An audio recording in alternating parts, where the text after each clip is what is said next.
works eventually, and we can carry on. So welcome to the Superleague. We're watching Nottingham Sheriff against Derby Phantoms. I think doing fairly evenly in the table. I think they're all of the teams that are fighting for like that mid-table, trying to push up a bit more. Yeah, so as far as I'm aware, they're both on the same number of points, with 8 points each. Derby Phantoms slightly below Sheriffs, with a 0 set difference, whereas Sheriffs have 10. So, at this point of the league, I would say that is pretty much as close as you can be. We've got the head-to-head where Derby won, the 2 sets, but it should be a close match between the 2 teams. See if Sheriffs can turn that around from the last result. But based off this first set, it's currently not going perfect for them. But a slow start. Derby making some aggressive plays there in the front of the court. That's been cool. We see that Sheriffs are missing their live wire winner in Dom Holmes, and I believe it's Tom Charlton is back in the Phantoms lineup.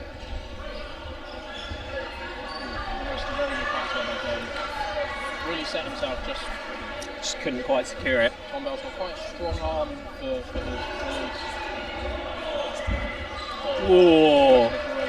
I think there was about 5 different attempts to make that catch, but not quite able to secure it on any of them. And a bit of miscommunication there, and I think Sheriffs will be kicking themselves a little bit to not punish that. I think Jamie was as confused as the stop there as the 2 Phantoms players. But then the set goes, I think that's the first set of the game, it goes to Derby Phantoms. Indeed it is. Ben just looking a little confused there about whether he'd hit the player out before he'd released. He was obviously well aware that he had been hit, but just wanted to know if the other ball was live. So that's why you saw him being a bit confused there. Another ball going to Nottingham Sheriff. Phantoms.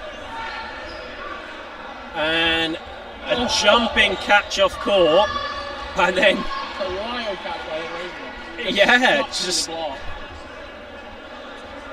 they've given away 5 balls. Of these 2 teams as well, you would have probably put money on Sheriffs being the team to make the most catches, and instead, actually, Derby, they just all seem to be taking catches for fun at this point. I know it's still very early in the game, but there, on the other hand, there was not a catch availability. The ball popped up very slightly, but it almost wedged between the 2 players, so neither one of them could actually make the catch before it hit the other player. So. Ping pong there. Anyway. Early day. I think these teams are really interesting to watch because, to me, they're both teams that are kind of greater than the sum of their parts. I think they're both very good teams and they work together so well. The thing I said about Sheriffs, or one of the things I noticed from Sheriffs last season, is they worked really well as a group of 6 players. Great catch. Lovely catch. And Derby have proved this season as well a very good core of 6, and they're such a strong team. They work so well with each other. But this set is going a bit more in Sheriff's favour.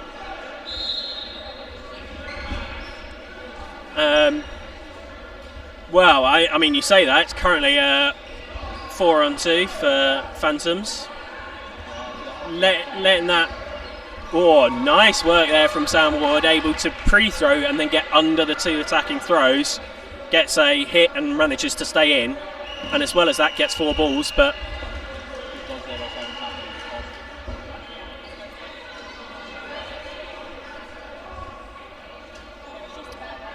only a 1-player deficit now for Sheriffs.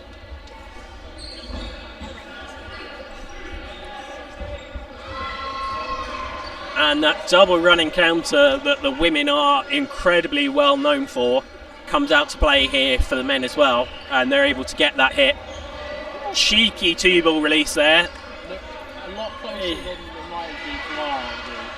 To be honest, I think a lot of the time when players do that, it's more about passing possession than necessarily trying to get a hit with that second ball. Obviously, a hit's nice, but it's about forcing the 3 balls to the other side so that you can look for a catch.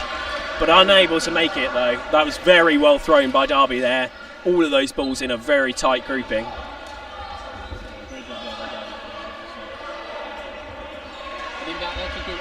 Great composure from them as a team because they've got their 5 balls, they didn't manage to get a hit off of it, and then they went even on players even after getting 2 very strong hits early on.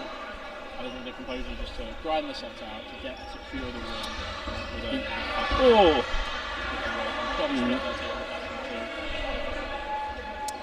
Yeah, I feel this Sheriff's team they're almost a little too in sync where they're coming up to throw. Because they're all at the same time, actually one big dodge or one sort of set means that regardless of who throws, you're in a good position. Yeah. Whereas when you have that slight stagger between players, a little bit more chaos on court, I want to say, it just makes it so much harder to deal with. A lot more going on than just the one straight run up. Sheriffs are up for the first time in the game, I believe. Yeah, I think you may be right there. See what they can do with a bit of momentum in their favour.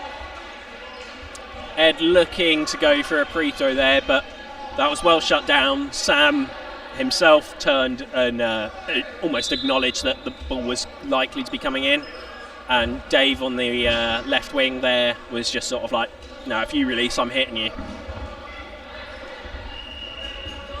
Defensive play for Sheriffs, that's very brilliant stuff. But I think Dom taking that catch early on, they are probably quite put off by him being the solo player in the middle. And that's a nice trade there. Both of those balls coming in and able to just get the hit, even if it takes a player out.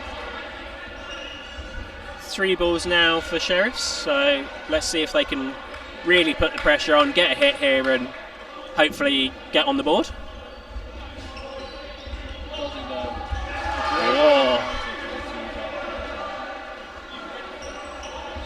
They did a great job there to take it, play it slow and then pick a moment when they needed to. Looks like they're doing the same. And Wood left it on his own. And Dom happy to just lay down there and let that ball sail over his head. He knows, actually, we can carry on, we can just control this set from now on. Derby are one of the best teams at throwing borderline invalid and just timing out the end of the frame. Good, but very good work. I think a third running counter there. Yeah. From those 2 counters of Tom Bell and Dom Smith left in on that. Yeah. Very well played. Yeah, they just decided, we could play this slow and not do anything, but actually we're just going to get the hit instead. We've got a timeout called here for Sheriffs. I think they've gone 6-0 down. It's always a good time to call a timeout when a few sets are turn against you, just to kill the momentum and make sure that kind of slow it down and slow the pace down in case that's something that's been going against you in the set. So I know we've very lightly touched around why their throws may not be as effective as they can be, but what do you think Sheriffs need to do to try and turn around this 3-game deficit? Other than kind of a couple of catches that are going against them, I actually think they're just too easy to hit the back and forth. I think Derby are coming forward, throwing a couple of singles and getting quite a high hit rate on that. So their hit completion to then go up a couple of players. And then once you've got a 2-player advantage, you really do have a foothold on a game. And it's a lot easier to do what you want to do when you have that advantage. I think if you can survive that first minute, see what Derby do when maybe things aren't working so well, that might be a different story. Great cross-court there. I thought that was almost going to be a double hit there, just not quite nicking the first person who stepped out the way of it, leaving his buddy behind to be the one to get hit. So we've had a substitution here from Jordan Taylor on Sam Ward. Yeah. No substitutions in Derby. Oh, that's a lovely cheeky cross court. Ben called out because Ed Raven did have his hands up quite significantly, although he might be going for the players behind, but then that's something you can't really decide as... Well, there's two parts about that. That Ed Raven, as a player that's out, should be leaving via the closest available exit, which would be to the left as we're looking at it, in which case that throw would have missed him and hit a player behind, in all likely, or potentially hit a player behind. But also, actually, I think more likely what happened there is Ben wanted to throw at Ed, but he had clocked that Simon was coming over, so was focused on everything else and wasn't able to actually realise his hands were up. I know it sounds really silly watching it back, but actually a lot of the time when you're that narrowly focused, you just see a shape in front of you that is your target. And I think that's going to be a timeout there. Dave going down a little bit injured.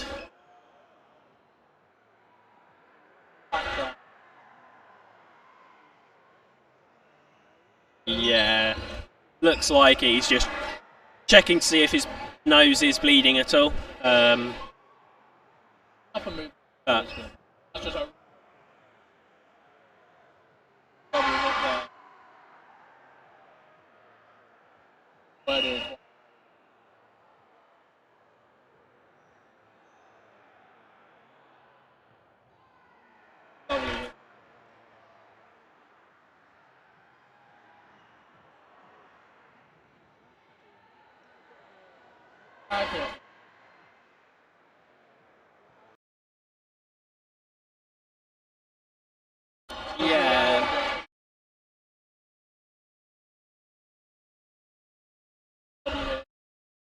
Well, a lot of the time all it takes is one player to be doing well and they're perfectly happy putting themselves in that higher risk situation. Whereas if on the other wing they've been caught out once or twice, like that, another lovely catch, then they're less inclined to push up court because they've got that catch in the back of their mind. Oh, that is a glorious cross court there, but a bounce called. Bounce and hit called by different refs, and in the end, eventually a hit decided upon. It's quite well done by the refs there to let play continue, and just let that player stand on court, looking a little confused for a little while.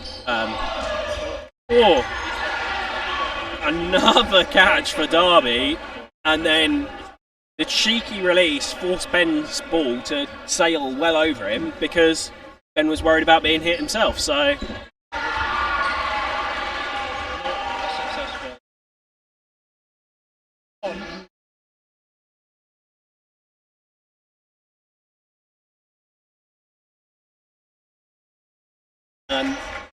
this is starting to look a little more like it from the Sheriffs. But I mean, as I say that, they've got two players out and they're still a player down.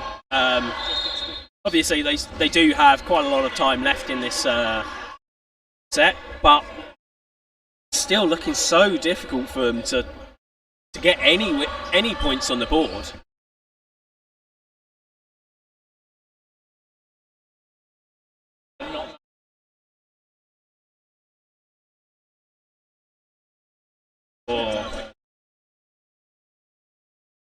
Ben, normally such a good player down on the floor with that ball to block, able to get himself well behind it, but Ed's still managing to sneak a hit through, so nicely done.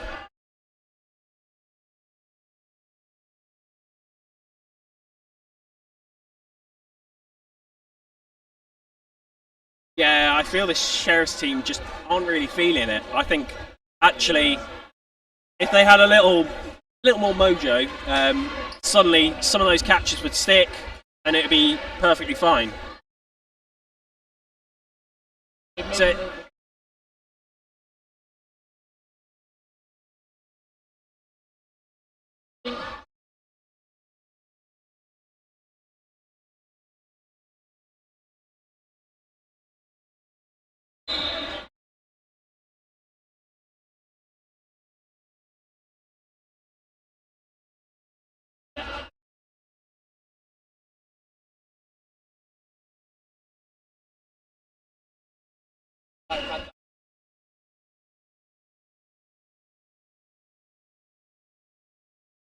Ooh.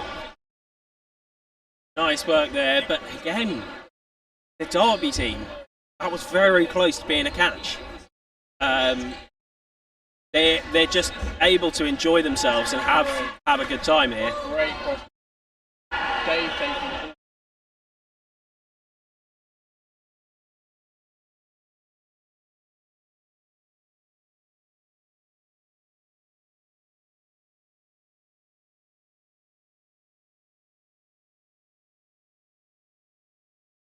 Dom switching over from playing at 2 to playing on that wing, and it definitely seems to work for him. And that is time there.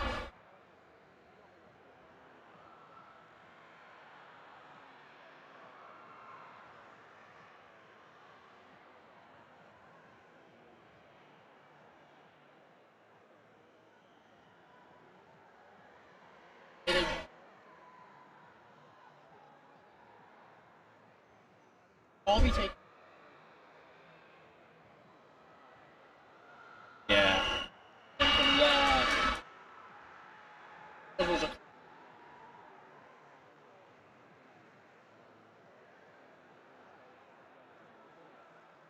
Especially because the Sheriff's team, I do believe they've only got the one sub.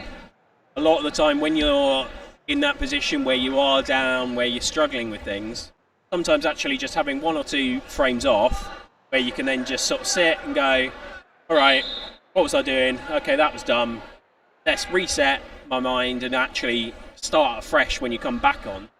Sometimes that's all it takes. But the trouble is I think almost this whole 6 need that chance to have a game, a frame or 2 off. I think Ben is playing very well on that wing, but also struggling because there isn't that same level of intensity from the other side of the court. And I personally think actually that tiny change could mean that Sheriff start winning, not necessarily all of them or anything like that, but actually looking a lot better into this. Whereas because they don't have that, suddenly it's almost a double-edged sword that Ben's going out because he is doing it, and your other player is then not able to put that pressure on. So if that player on the other wing steps up, I don't know, we may be looking quite tasty at the end of the second half, but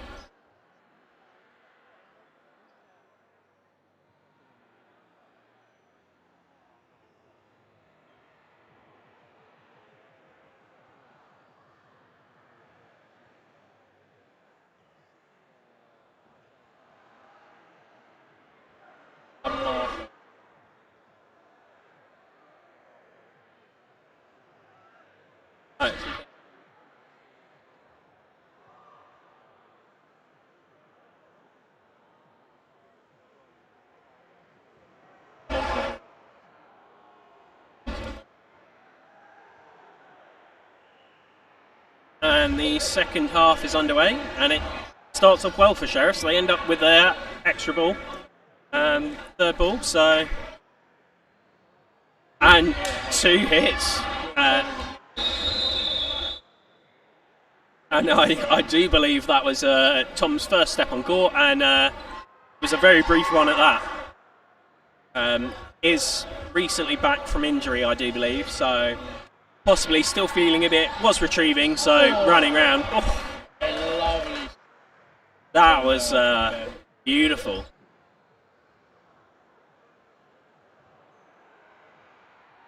And that was very close there, but not quite actually getting a hit on the pre-throw. Tom Smith doing his usual cross-court. Hit. That's really good awareness there from the Sheriffs. They realise that that ball is still plenty of time to reach the ground, and they're able to get that hit on Simon while he's facing the other direction. Otherwise, taking that out would leave it as a 3-on-3.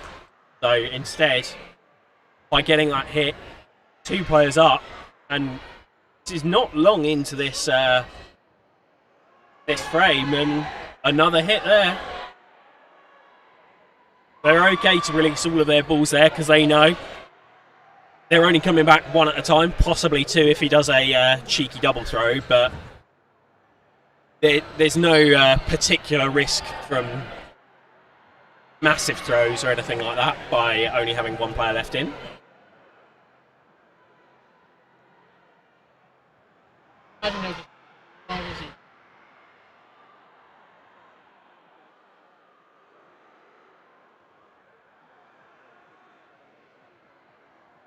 Ooh, surprising to go for that release there. Not able to get the hit, but Jordan not able to get him in as he was tracking back either. So I do like the way the Sheriffs line up for this. It is the 2 wing players with the balls, and then pretty much slips behind them. Yeah, I think just, one of my favourite. Yeah. One of the slips.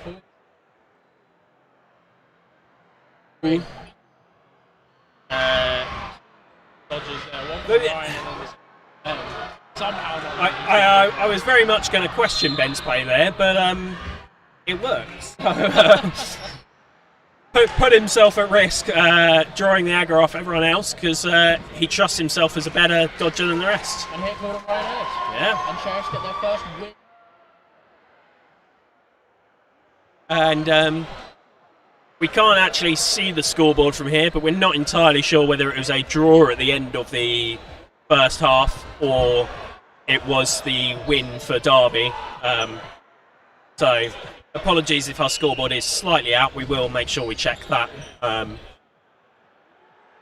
Ideally before the end, but it depends on if we get to see the scoreboard at all.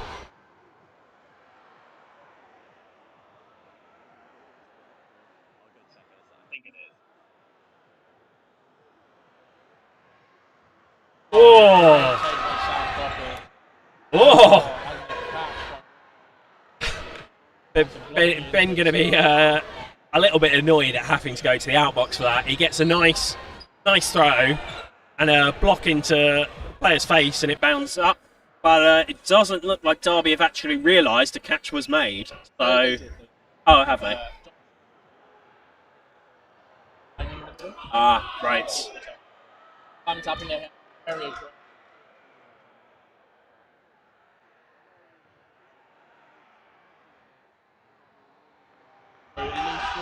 Oh.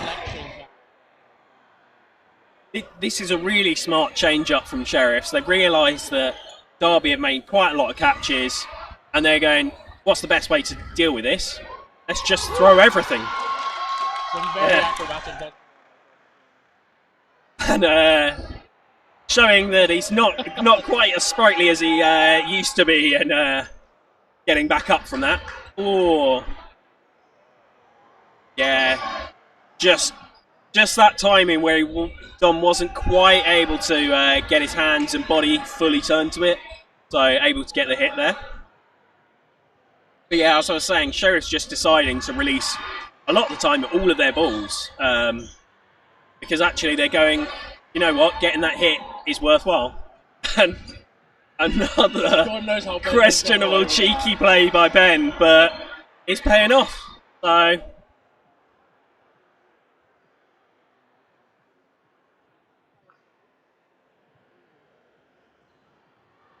Oh, I thought that was going to be another rebound catch there.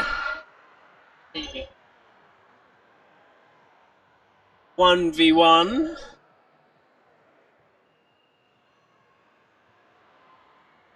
Neither player able to connect so far. Both throwing off the player, I would say. Ben Moore looks like he's wanting to win this, but no surprise given the scoreline. I think, yeah, you're perfectly okay taking a draw if it takes 3 minutes and this is the scoreline. But that said,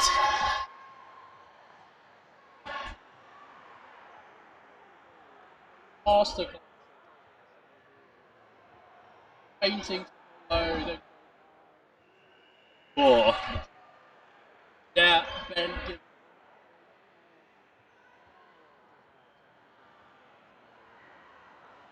it's Smash. the only thing is, was that enough to raise everyone else's mojo? If it is, then yeah, we could definitely see Sheriff start to get more points on the board. But it's so much to ask of pretty much one player, and the lovely cross-court there from Simon.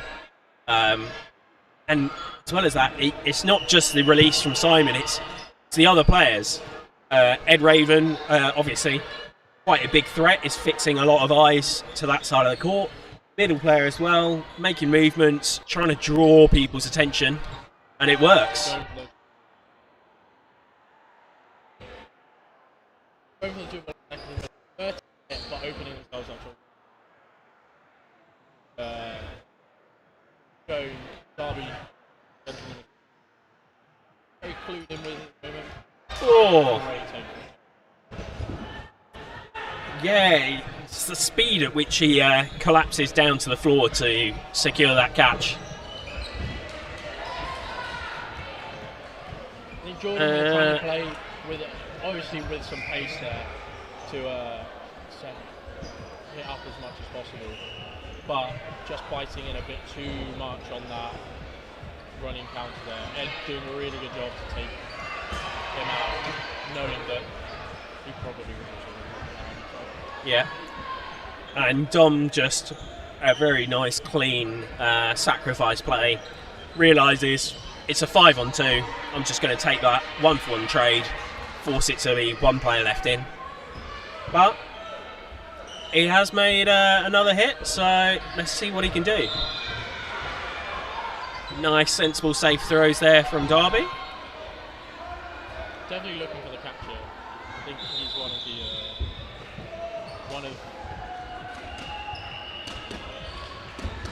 Sheriff's more reliable captures, I'd say.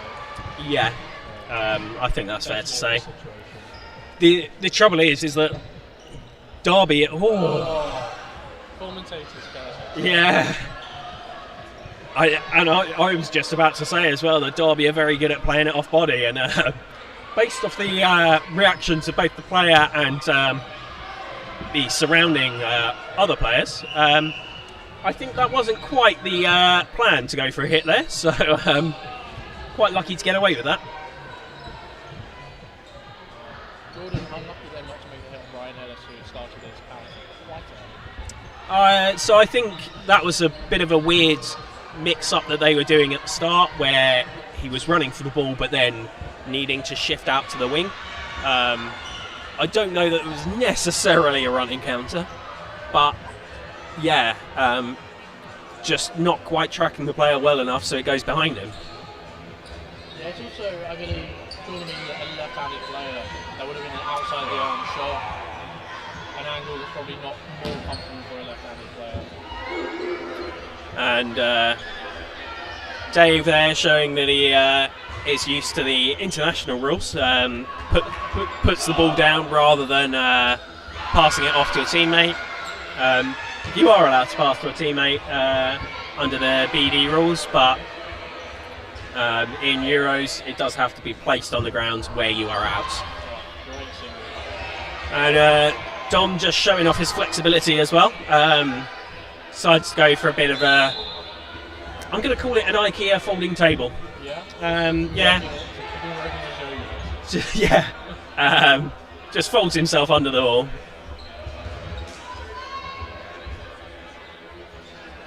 What I'm finding is that the Derby players are definitely utilising the court space a lot more than the Sheriff. So the dodge there from... Woo! What a clutch there. Lovely. One of those clutch moments of the game. Yeah, not only has he got the hit on Simon there, makes the catch, and then I believe it was actually his ball that gets Dom out as well.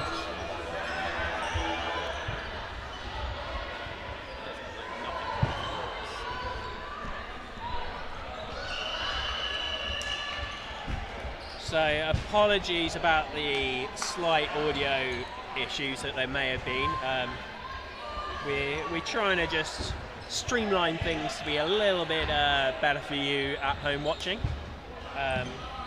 So hopefully we can get that sorted. But whoa, another catch from Sheriffs, and they're very quick to reset these balls. They still think they can get this possibly to a draw. Derby calling a timeout.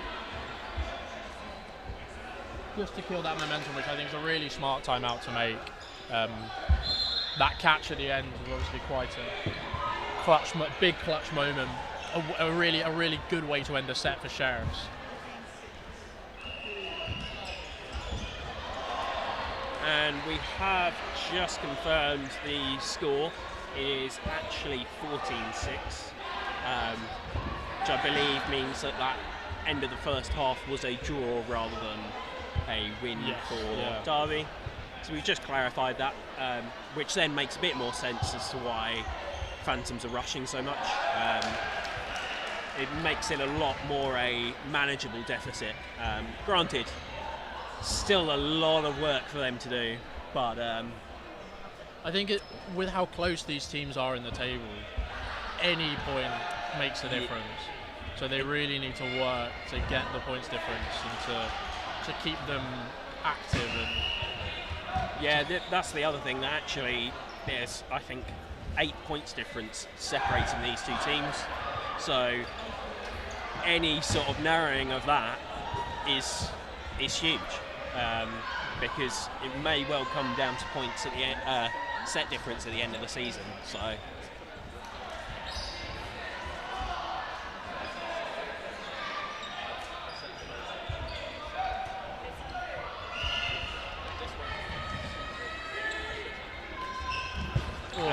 That is a quick start there from Sheriffs. They're definitely feeling it a lot more than they were in this first half. Good post throw there. Things seem to be going a bit more their way this half. Their hits are connecting. They're more into it. They're making the catches. Things seem to be working for them, as opposed to the first half where they weren't quite as successful. Unlucky there to not secure that catch, but I do believe it was a trade, leaving it as 3 players apiece. Ed managing to get very small behind his block, and 4 balls for Derby. Yeah, I think this momentum shift probably actually stems back to releasing multiple balls. It's very easy to not be able to get your eye in if you've not warmed up properly, or you start a little bit cold, and as soon as you actually get that opportunity to release more, everyone's throwing more often, you can go, oh, that ball was a terrible release, even if it didn't get the hit, even if it gets blocked, anything like that. And it just then frees up your mentality of going, oh no, actually I can throw, I'm making these minor adjustments to my throw in order to get hits. Now the cheering you may be able to hear on the stream is the Storm 2 versus Coventry match, which is a must win for both teams, I believe. Yes, it is a bottom of the table clash, but I think both teams would be able to make it out of the relegation zone, so hoping for that. Yes, so at the beginning of the day they were both sitting 8th and 9th respectively, so Coventry at 8th. Sam not managing to get that catch, even though it was right in the basket for him. Ben Cool and Dave both running over to support him.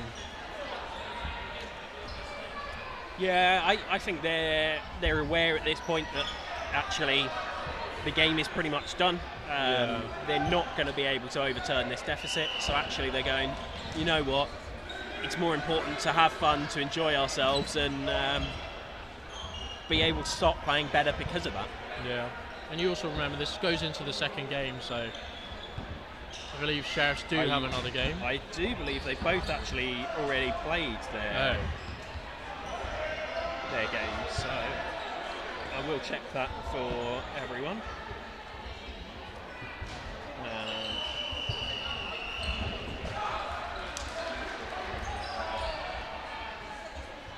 Yes, so Sheriffs played Bees earlier, which was unfortunately not streamed, and Derby also played earlier, playing Wessex Wolves. So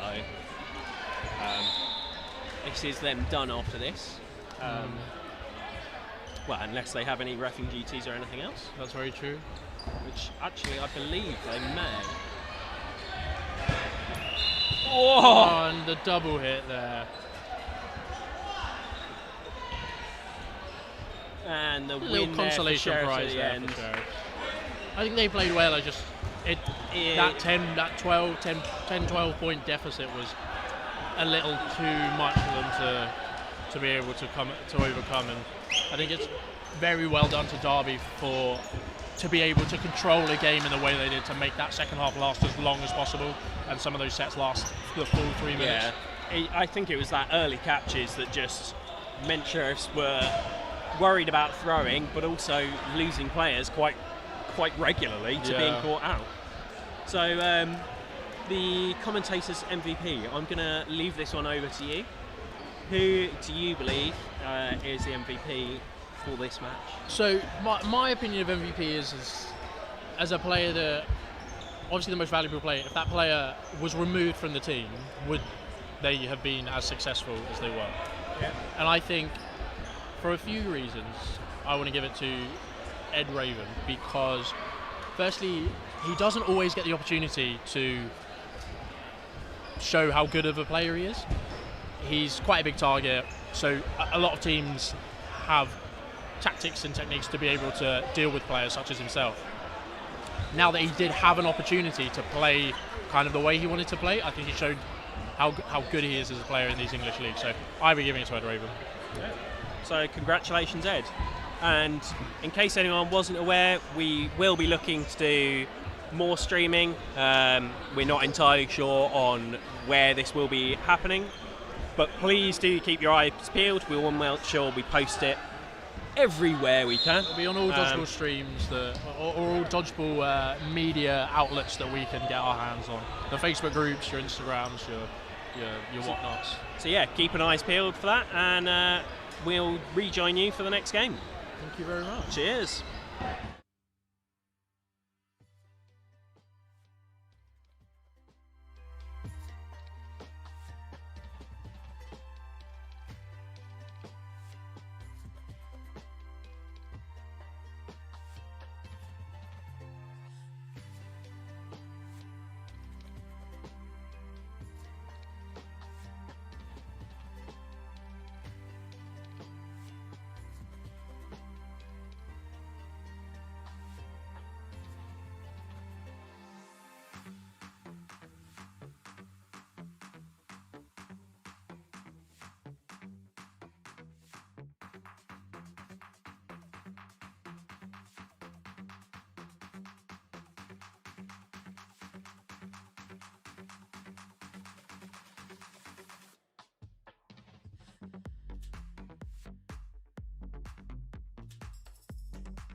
hierarchies.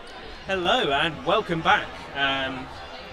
It's us two again. You can't get rid of us. No, we thought we'd stick around for another one, just to see what happens.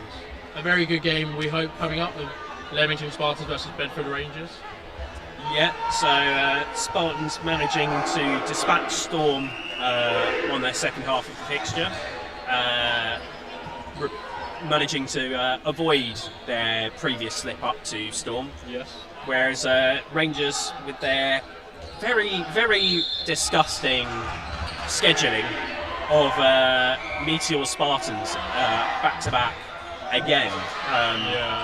So having very narrowly lost to Meteors. Hopefully they've bounced back. They've had a bit of time off and they're looking to go.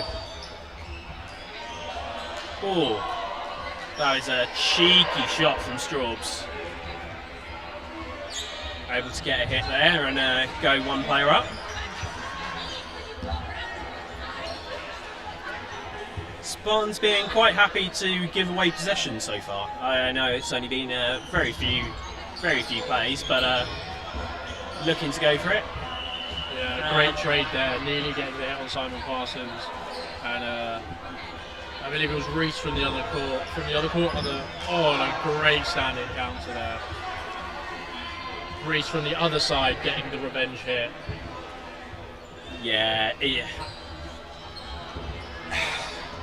If this carries on, whoa! Great catch there. Ross Gray. Entirely unseen ball hits Ross, and I think basically just hit him, bounced off the ball that he was holding, and bounces straight up into the air in front of his face. So very, very happily decides to take that one. Spartans taking 3 balls for the first time in this match, potentially. Amazing cross ball there from Straubs.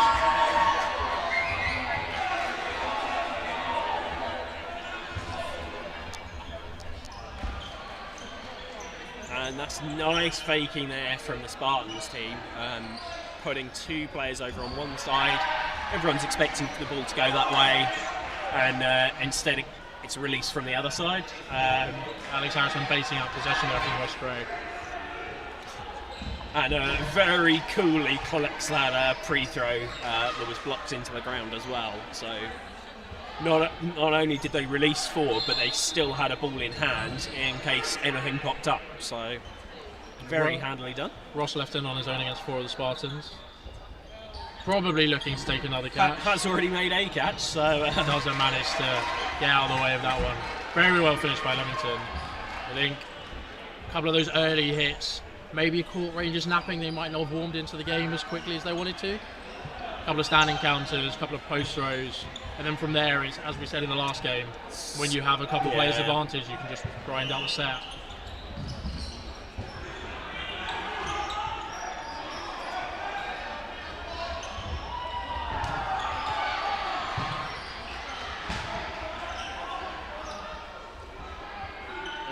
Single ball released, which wasn't able to connect with anyone. Rangers now getting a 3-ball attack.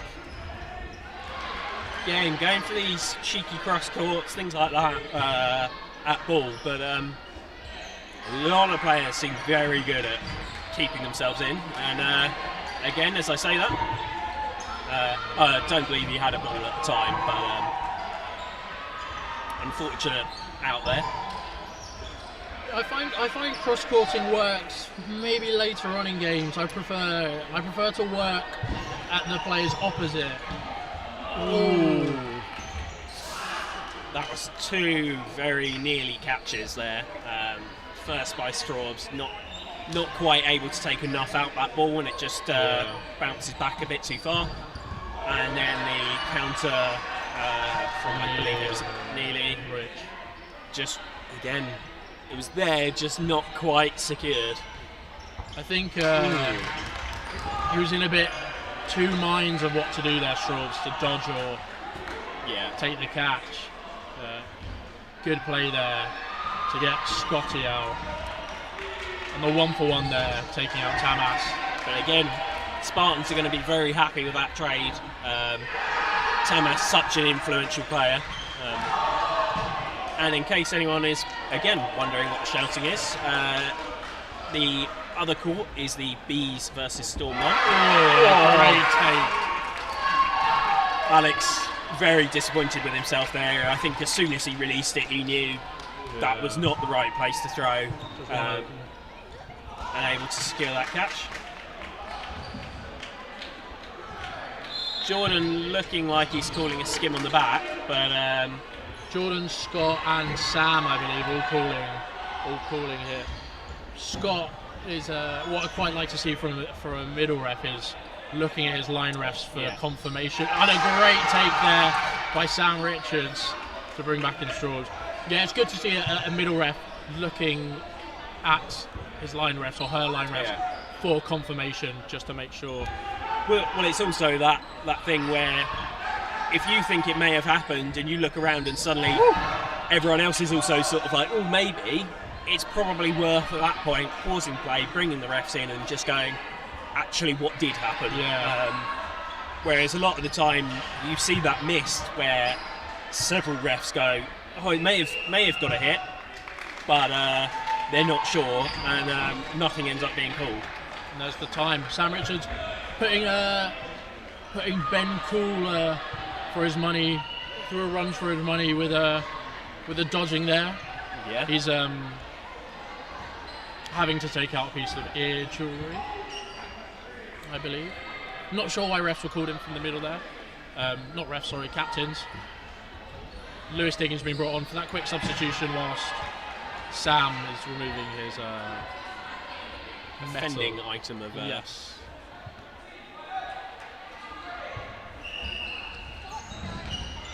And no rest for the wicked. Instead, Sam is having to retrieve straight in. So wearing a very tasteful Australia kit, which I'm a very big fan of.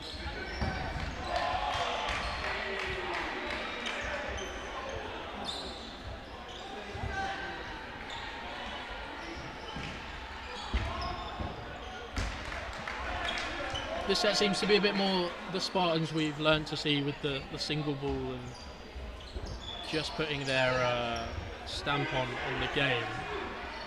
Standing house there from Straubs, not managing to make a hit. I think Rangers just need to survive with 6 players on court for a minute 45 seconds and see what they can do with causing a little bit of frustration and seeing if they can really get going in a way that they want to get going after these first few sets have gone Spartans' way. And currently that is exactly what's happening. Scotty able to get a lovely shot there on Alex Harrison and get away from the release from the wing as well, so nicely done. Whoa. Nearly though. Oh, and a great fake from Tamas to bait out the jump and hit him as he's come down. Yeah, there was just not enough cover there for Neely. Tamas actually, I think, realised he should have held and then went, oh hang on, there's no one pressuring me, so actually I can go for this release. It is open for me, so good awareness. He spent a lot of time in the neutral zone up there without being pushed back. Yeah, it's hard to know whether it was just Spartans didn't have balls on court or whether there was a player not necessarily doing their job. Great dodging and blocking there from Straubs. Rangers happily throwing 3 balls there, as Spartans only have 3 players. Yeah, I think an underused tactic there by Straubs, especially when the court is a little more open with players having gone out, actually does a big lateral move and then relies on the block to protect himself from any that do track him. It just means that actually there, I think, 2 balls sailed behind him and he blocked one cleanly afterwards. Makes his life a lot easier. Yeah, it's one of the things that I think a bounce called there, Straubs goes for the catch. One of the things that you find with foam a bit is because of the unreliability of some of the blocks you can make, it's a lot more getting out of the way of the ball to be able to do anything. Straubs, he does this thing, as he moves up court, he's always faking, so he manages to make 2 or 3 steps whilst also securing you in a position. Bounce there called on Lewis Diggins in the middle.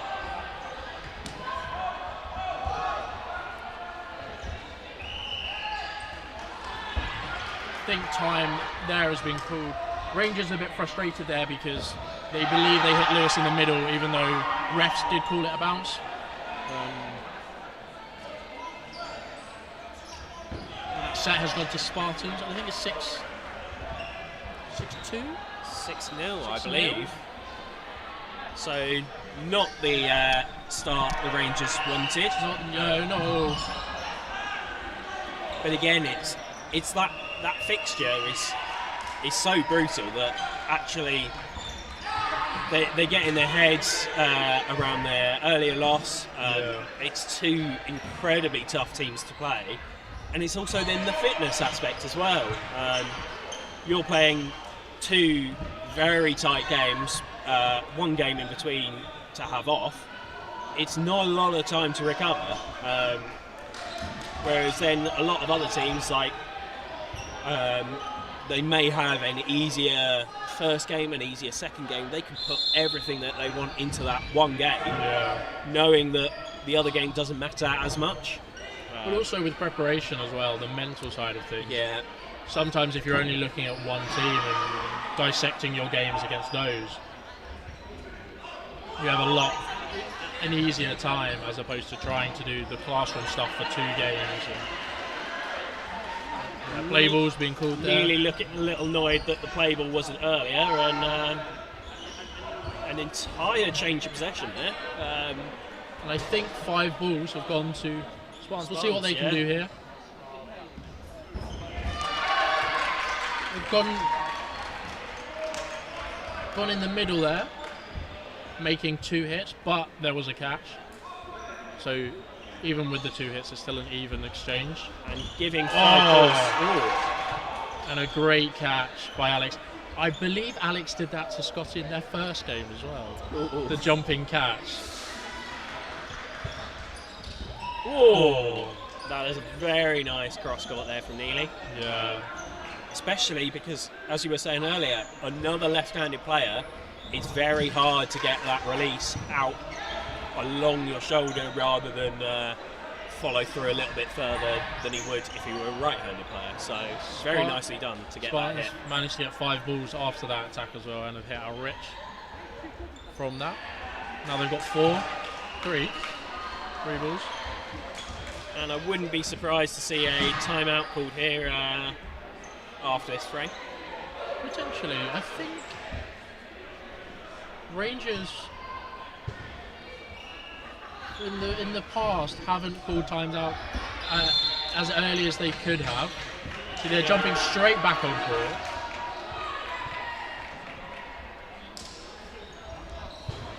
Yeah, I mean, although obviously the scoreline is incredibly one-sided and most of the frames have gone quite one way quite early, actually I think with a relatively small few changes, actually that may not be the result. So yeah, I just think they're being, it's obviously quite easy to say, I think they're being a bit too easily hit on the in that phase 2, that kind of post throw scenario where they're at the back of court, maybe they just released and they've gotten back, and whilst there has been cover there from a couple of them, it's just they're in a, I don't know, I guess they're switching off a bit.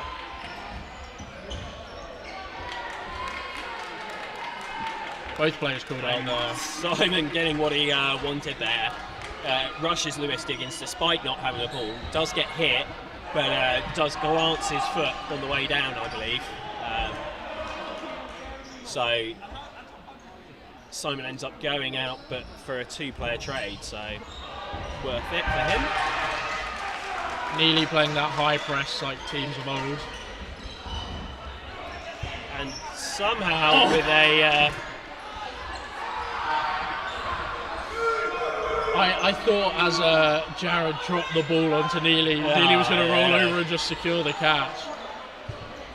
He also, almost, I think if he were a little bit quicker, probably could have just bounced off his back and made a catch off him. So True, possibly a missed opportunity there. And Spartans with 4 balls. Great take. Don't think it was a catch. Given as a catch and out. Very hard to tell with those very closely timed balls. I think most refs will lean towards giving it as a catch and out. It normally is what ends up being more exciting for everyone to watch as well. So that's a handy little thing there. Alex able to pass possession over, and I think there's about 20 seconds left of this frame. So sensibly looking for that catch. He really. He makes. So that is a very interesting scenario. Very interesting. I would say that I think Alex is out there because he did put both his hands up.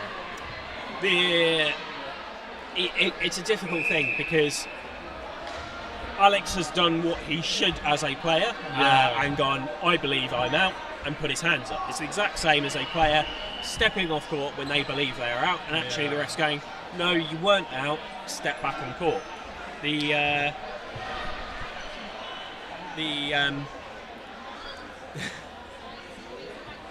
Alex has done what he should have done. Obviously not realising he was caught out, and then obviously gets thrown out afterwards, and he's perfectly entitled to make a catch. Now, really what I'll be tempted to do as the refs, although I don't think they will, is actually say, you know what, 20 seconds left, it's 2-on-1, there we go. Yeah. Because it then... is it audio though? So we're just having some technical difficulties. The game is still paused, the refs are still in conversation. You're not missing anything. However, we're just trying to double check and fix the battery. Just check on that. I think it's a really interesting conversation because Alex has done everything he has there, and it is an honesty-based game. I think, personally, if I was in Alex's situation, I probably wouldn't. Should I say that? I think I've done this before when I've stuck my hands up and the catch has been fumbled. So it really is up to the refs to kind of decide that, because as a player you kind of have done what you want to do. I think they've given the set to Rangers, which I think is fair enough in that situation. Yeah. It's one where I think almost anything that's said by the refs could have been justified quite easily. I mean, Alex is quite rightly slightly annoyed at that. But no, Rangers. No, Rangers, sorry. Score is 8-2, I think. 8-2. It's the final minute set. We believe we are still trying to get the camera cleared up for you. And instead, we are going to be doing some audio dodgeball, so more annoying talking from us. And so Rangers winning the middle ball. Let's see what they can do with this. Coming forward with a 3-ball attack. Scotty throwing nice release out Reese. From Scotty, but Reese able to just block it away. But a post throw there, giving Rangers back the third ball. Again, another release, able to be ducked under by Alex Harrison. Simon Parsons sending it a bit higher. Spartans coming forward with the 3 balls. And Straub's able to get a hit there and get the 3 balls back. So Spartans a player up, and with about 30 seconds left, a little bit under left of the half, in a very commanding position here. And that's more time wasted.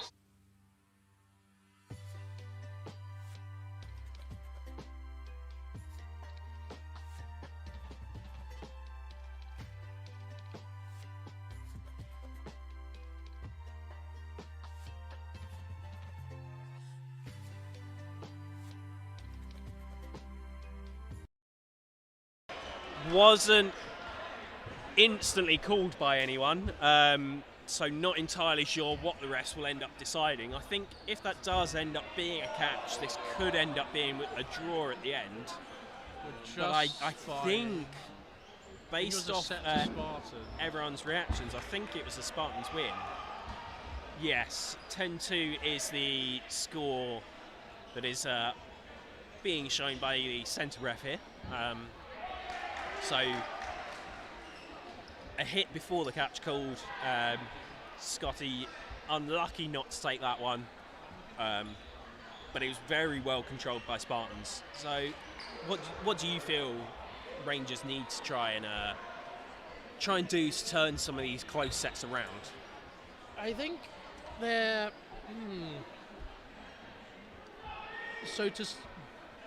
I think their biggest thing would be just to survive for that 1 minute and not panic in a way that they kind of are doing. They seem to be giving Spartans a lot of possession.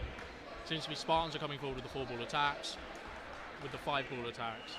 I can't think of a time Rangers have done it. Once they stop giving Spartans that utility, then it will come down to utilising their aggressive arms, their speed, their catching ability, as opposed to giving Spartans that advantage from the outset. Yeah, and I think actually as well, keeping themselves in and playing that slightly slower start to the set will probably also help what started to happen near the end, where Spartans were given possession quite a lot. There was quite a few times they were given a 4th ball or even a 5th ball, and actually negating that means there's a lot less coming at them as well. So we shall see. Again, we're still having some technical difficulties with the camera. You can hopefully still hear us. We're not entirely sure about that, but we're just going to carry on talking anyway because we love it. No, we are just going with it.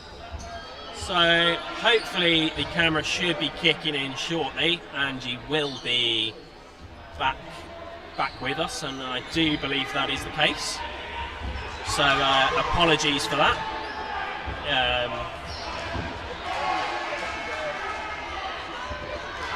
I'd like to think that you've not really missed anything with all of us chatting through it all. So I know that's definitely not the case, but that's what I'm telling myself. The score is 10-2. We will get that fixed shortly once our lovely camera operator is back in her post. I'm not sure what the conversation on court is about at the moment. Yeah, I think it's still just chatting about that Alex situation where he put his hands up, and Scott just sort of clarifying why it was called the way it was. Obviously, I think, in all honesty, there's no correct decision there. I think even if you replay that set, suddenly it's like, well, Alex is going, well, hang on, I made a hit. So, yeah, not nice either way. It takes 10 seconds. Oh! And there, Rangers were just coming in to discuss their call, and actually Straub's there was just like, no, it's fine, I'm just going to run up and hit one of you to get a hit there, but does look like they get a punish on it and get 4 balls again. So it's nice work by Rangers, but not able to get hit. Nearly looking to take that trade on Tamas, but very narrowly misses him. Does get hit out in return, so Rangers are up in the set. We'll see what they can do with a bit more control on their side. Yep. Spartans coming up with 3. 2 single ball releases, and they get 2 hits off it. Yeah. I don't know if you noticed that, but Sam Richards putting his hands up in the air a little, maybe a little reference to Alex earlier on as Jared dropped the catch. Yeah. Definitely something to look back on if that is the case. I'm not sure that's. I suppose depends how you take that as a ref. Could be classed as unsportsmanship or anything like that, but that's very nicely done by Sam there. The ball that hits Alex actually bobbles up a little bit. He's not able to make a catch off it because it did go straight into the ground, but he instantly is aware of it, runs onto that ball and instigates a running counter to get a hit in return. So nicely done there. One of the drills we now have at Spartans is getting a ball on the move and drilling that. So it's good to see that it is coming to fruition from Sam. Rangers being baited in there by the slow movement of Spartans. Rich doing a just good job to stay on court as well. Yeah. Really towing that back line. That was very close to being called out there for line, but able to avoid any way of being out. And a catch and out called. Sam just giving away that fourth ball. Not that it matters too much with only the 2 players, but on defence it's a lot. Doesn't matter. As you say, that attack is only really that effective because Sam doesn't have that second ball for Spartans. And some blocks called there very clearly by the refs, and I do believe that set went to Rangers. It's a really good set for Rangers. Actually, a middle line called. By the looks of it, so unfortunate. I think that's a really good set for Rangers to win. It's the first set after the half.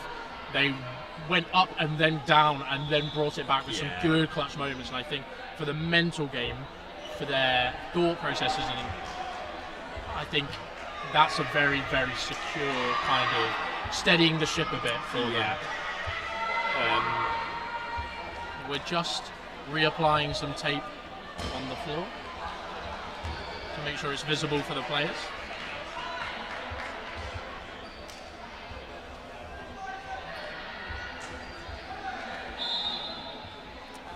And by the looks of it, Reese may also... Oh no, he's just moving the balls off that middle line so it can be reapplied. Just being helpful. Yeah, it's one of those ones where actually the middle line isn't particularly necessary. Obviously you do need it for the middle ball, but the side balls you are allowed to cross that middle line with 1 foot, so it could almost be changed so that the side balls you can have the whole neutral zone, and the middle ball you have the middle line and just have a metre section of middle line. Save on the tape. Yeah, something to think of. And we're back into the game now. Well dodged there. Straub's able to go low, still release a fairly effective throw. Not able to connect with anyone, but doesn't go out himself. And a lovely shot there from Straub and Simon Parsons. He did not seem particularly happy about that. Not a lot to say about that other than that was a glorious shot.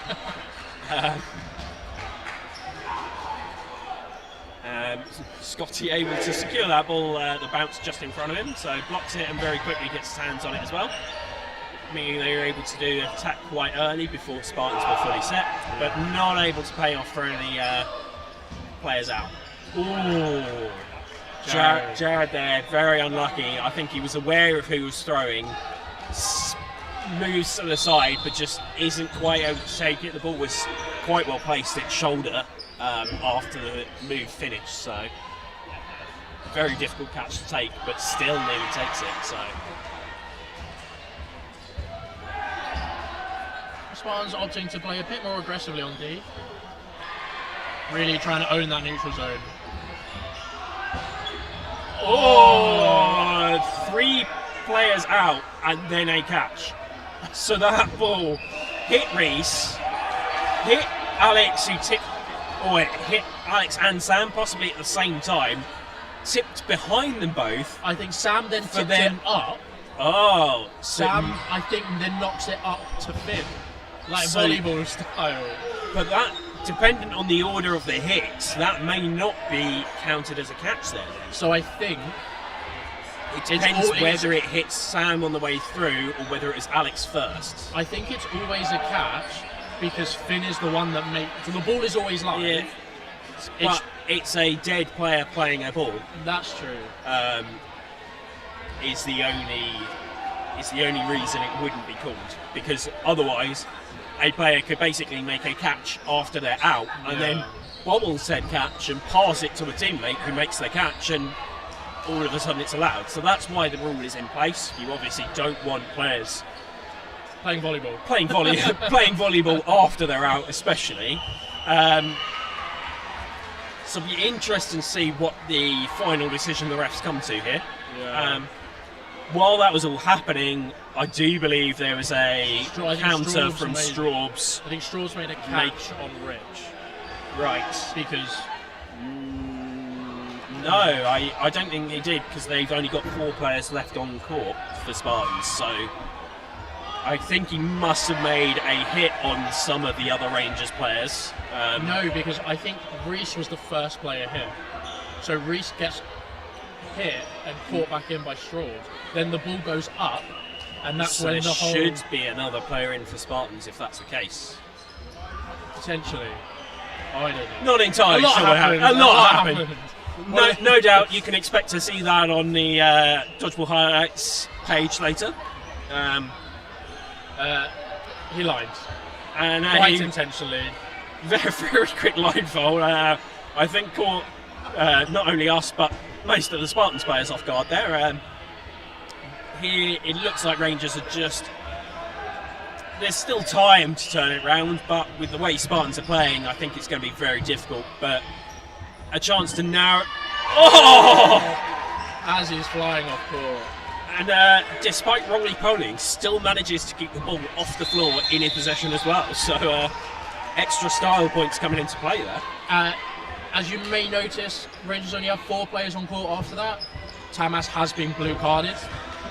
Oh, great catch by Neely. But Tamas has been blue carded. I assume for his reaction to the catch, I think he swore.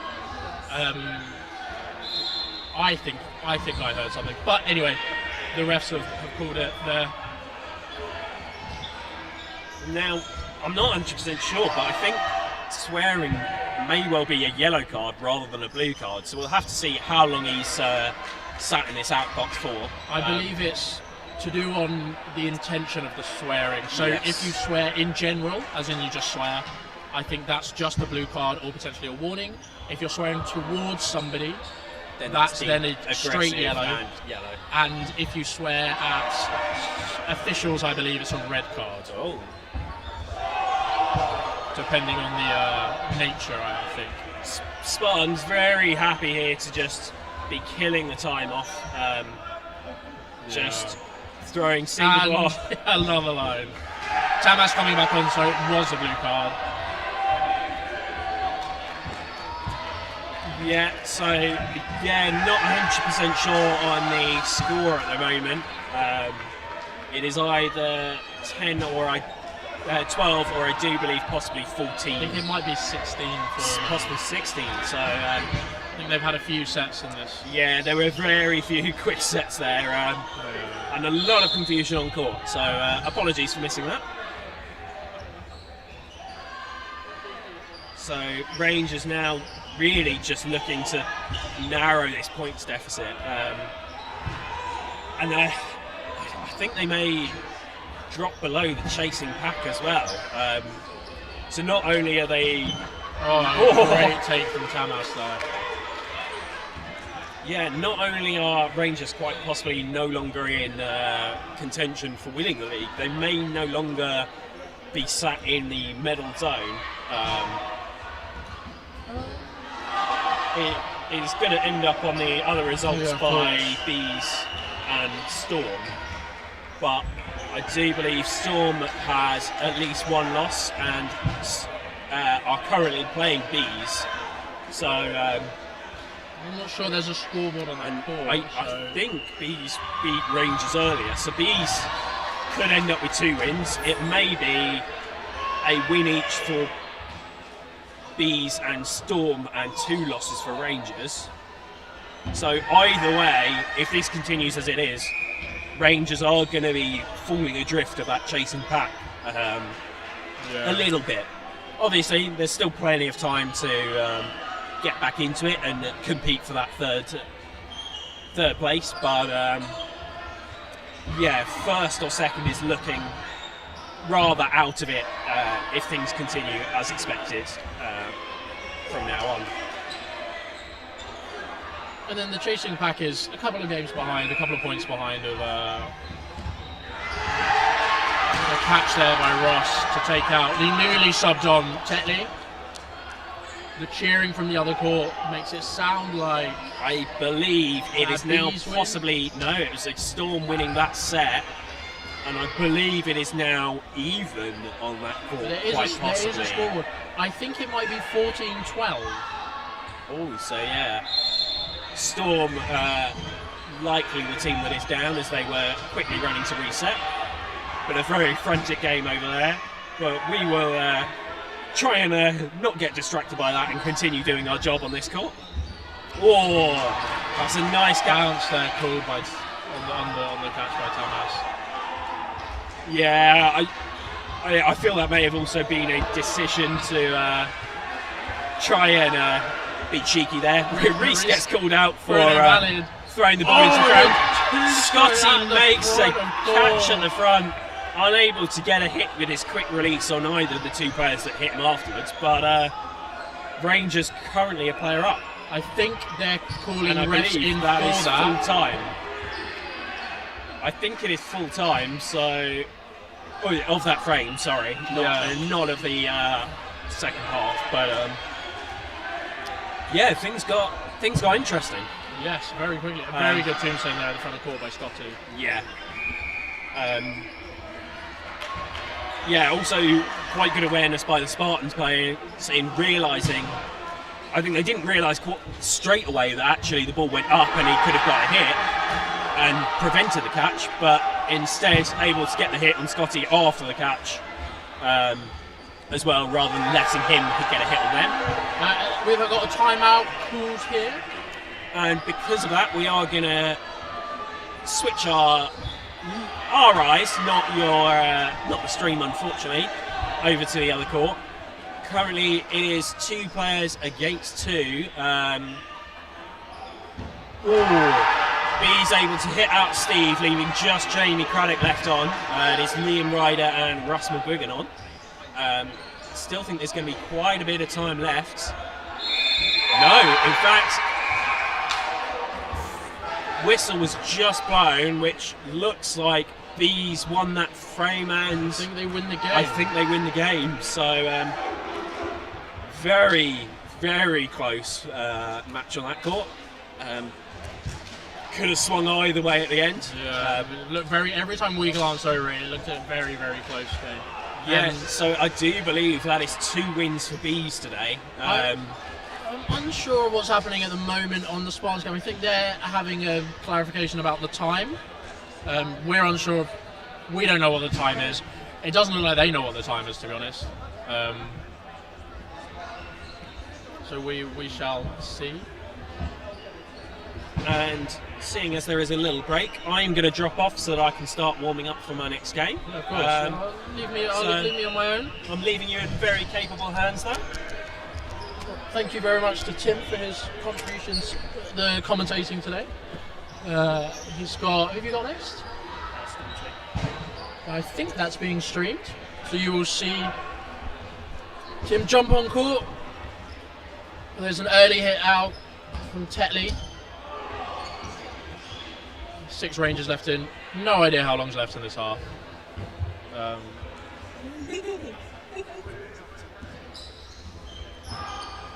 A great switch there from Rich to get Straubs unsuspecting. Rangers coming forward with 3 balls. Lewis Diggins being brought on for Ryan Neal. And Alex Harrison off, sorry. Coming forward with 3 balls.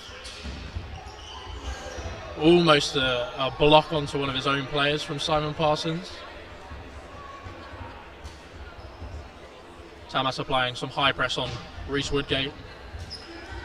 Tamas managing to get the block, and Lewis getting the block away from the standing counter.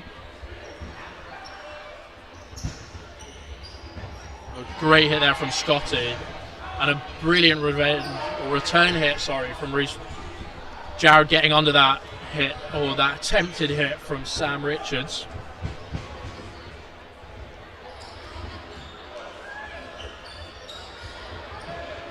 leaving 3 Spartans in against the 5 Rangers players. Good 2-ball tackle there. Good 2-ball attack there onto Reese Woodgate. We'll see if Rangers just close this set out. And a great take there by Ross Gregg. Kind of his bread and butter there, leaving Sam Richards on his own. And the catch there from Scotty to end the set. I think they're just going for points now. We were saying about how close the tables were, and yeah, this game would mean a lot to get as many points to take off the Spartans as possible, especially against the other big teams surrounding them in the table of Meteors, Bees, Storm.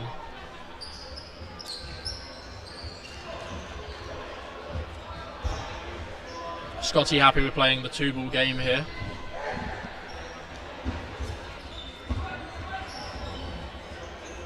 Simon managing to get out of the way of the first attack. Sam giving away an easy catch, you'd say. Rich didn't look like he had to struggle too much to take that. 2 balls thrown. Lewis using all of the court to get out of the way. I think that's 1:30 left.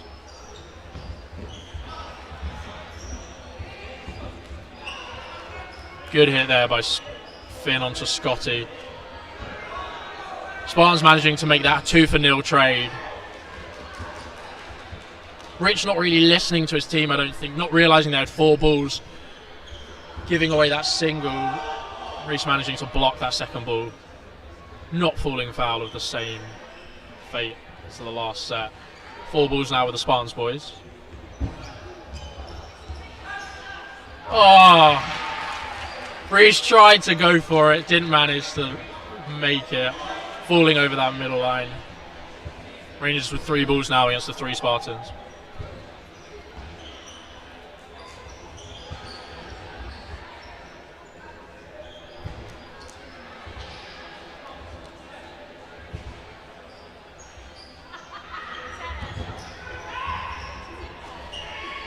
Simon Parsons and Ross Gregg both hit out there, leaving Straubs in, not on his own.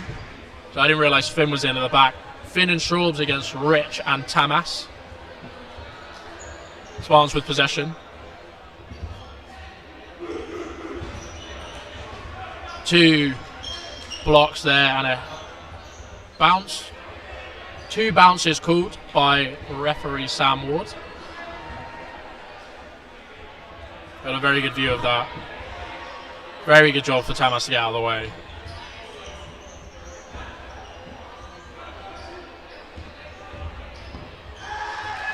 You can tell the fitness side of things are a bit on the poor side from Tamas there, obviously quite tired. But that's the game, and we believe the score... Can't see the score. Potentially, maybe... A good day for Spartans winning both of their games. Next we have Meteors against Storm 2.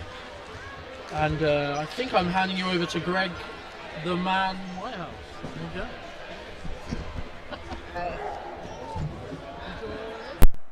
Yeah, it's muted. And the turns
afternoon. Yes, it is just. Good afternoon. My name's Greg Whitehouse. Yes, it is.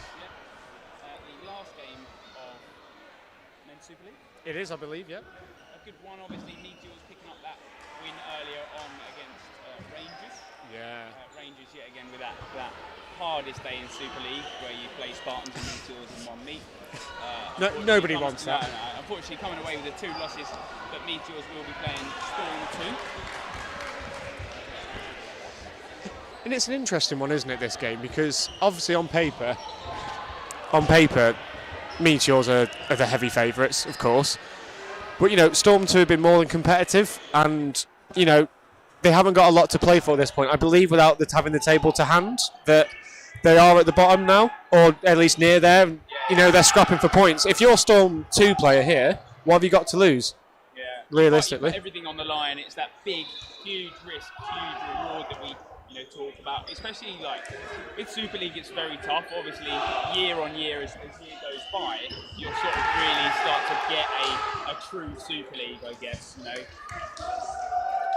Yeah, exactly. As the league forms a little bit, you know, adding teams like Derby Phantoms this year has put it straight in the mix. So it just adds to that competitive nature as we go on.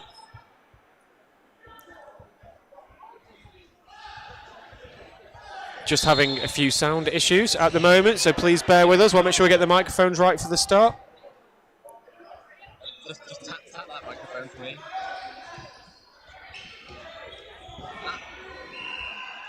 That might be. There's like 4 inputs and only one of them's coming through. I don't know what it's been set up weird.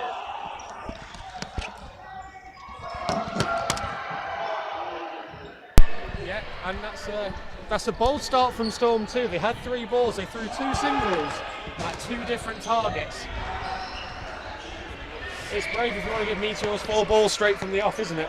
It is, and it's such, like you said, it's that huge sort of like big risk when you're putting everything on the line from the get-go.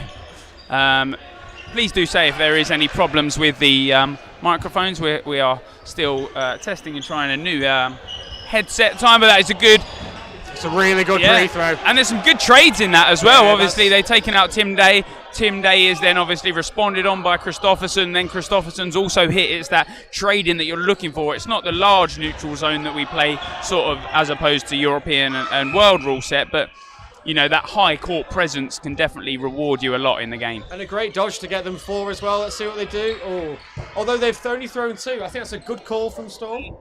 They want to keep 2 balls. The last thing they want is to have Meteors having 4 repeatedly. As anyone who's ever played them knows, that is not a good combination of things when you're the opposition. We're here to go 4 again. Let's see if they can make the most this time. Oh, and they could have had the hold there. The hold comes in from the side of Storm 2 because then they would have been gifted the 5-ball play.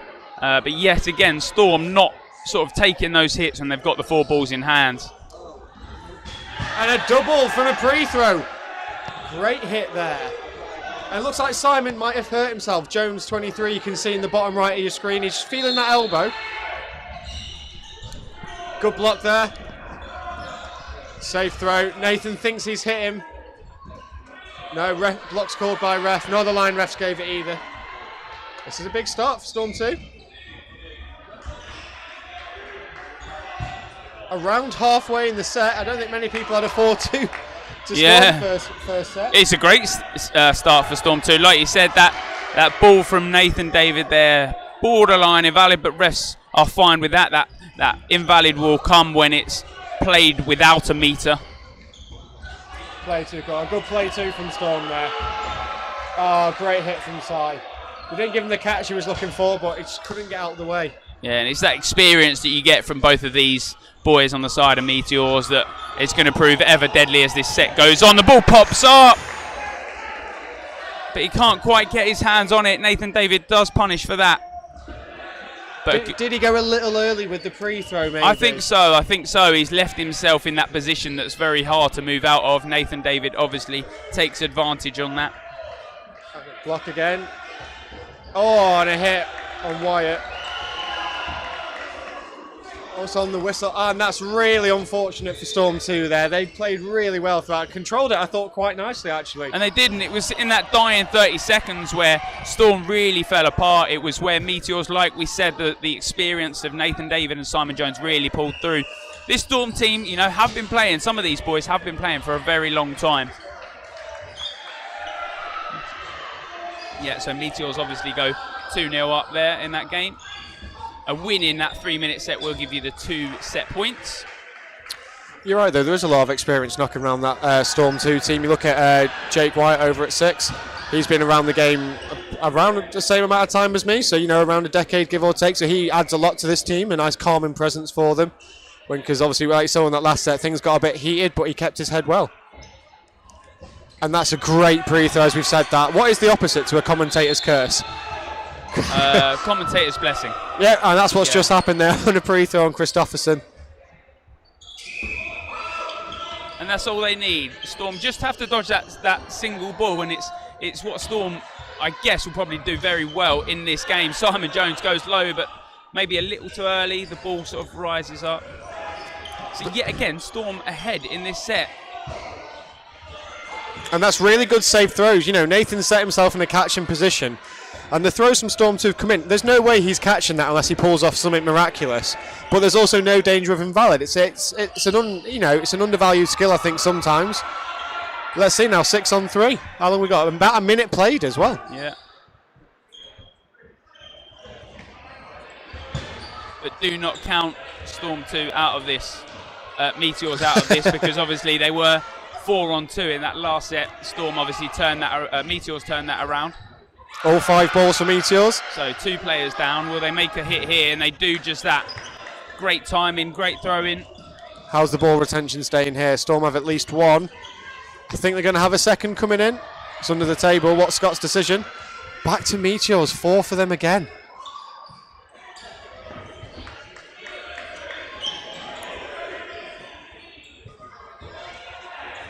And again. Meteors playing very smart dodgeball. They're not playing too aggressive. They'll play their own game. They're picking off players 1 ball at a time.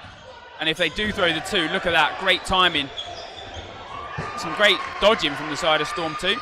Oh, and a great catch. Hands around. It's an unbelievable catch. Nick follows up with a good hit to keep it only a 1-player deficit. I don't feel like Nathan's done a lot wrong there. It's a good target. He's up court. It's a good running counter. Just sometimes a good catch is just a good catch. Yeah. And they finish it. Yeah, really smart play, because obviously Joe Brown is left stranded. He's not even started his track back, because it's a tough one, because when you think you've got caught, you almost stop everything. It's almost like you should be playing to the referees, but it's that reaction that, I've been caught, I'll just stop, my hands will go up. In that play just there, he does just that. Joe Brown. Oh, that's unfortunate, isn't it? He's a really good aggressive hit there from Storm 2. Yeah. And it's the pop-up from Tim Yeah. Baird. Oh, good dodge there. Nearly blocked into his own teammate inadvertently. Good reactions on that, Yeah, really good.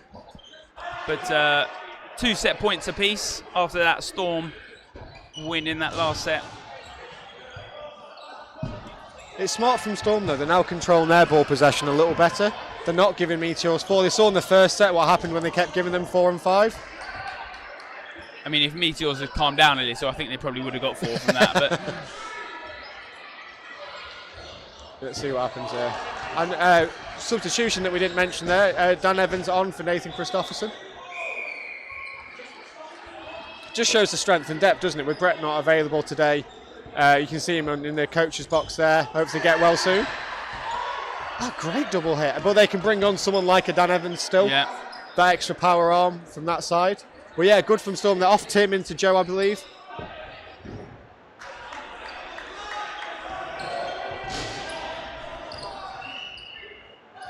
Storm close within these sets here. That third one just from Simon Jones, that delayed ball coming in. Just make sure they get the hit. It's a really good delay ball from Sai. It's a tactic that I feel like has come into play much more in the last kind of 12 months. You've got you're going to throw 3, you're going to throw 4. You'll pick your target and you'll make it clear who's going to be the delay throw, just to get that movement, just in case. Because that way you can always hold if you get the hit initially. But here we are, 2-2, and we're nearly at the halfway point of the half, about there now. Yep.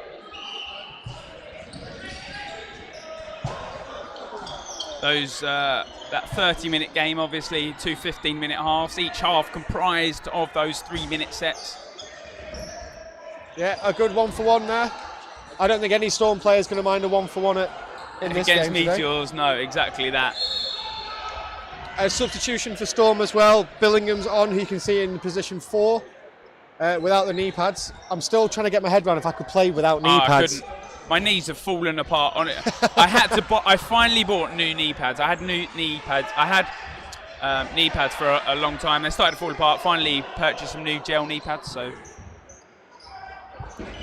and that was nearly a catch. Dan Evans responds. Wow. Absolutely clinical from Dan there, isn't it?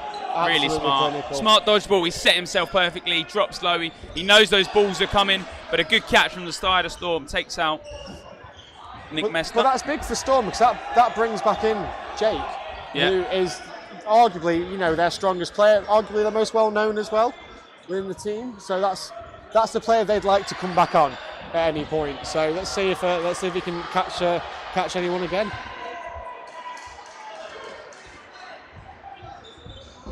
Oh, great throw from Dan. Yeah, just clips on the sort of elbow. He blocks the first one. It's when they're in that great position.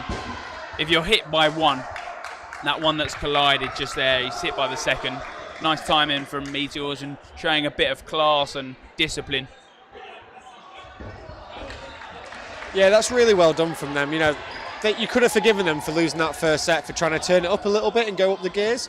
Instead, no, they've just collected themselves, they're taking a breath, and they're just playing at a really methodical pace, which we don't always associate with this Meteors team sometimes. I think they used to be quite well known for that aggressive play style, very erratic. It was hard to sort of judge in how they'd play.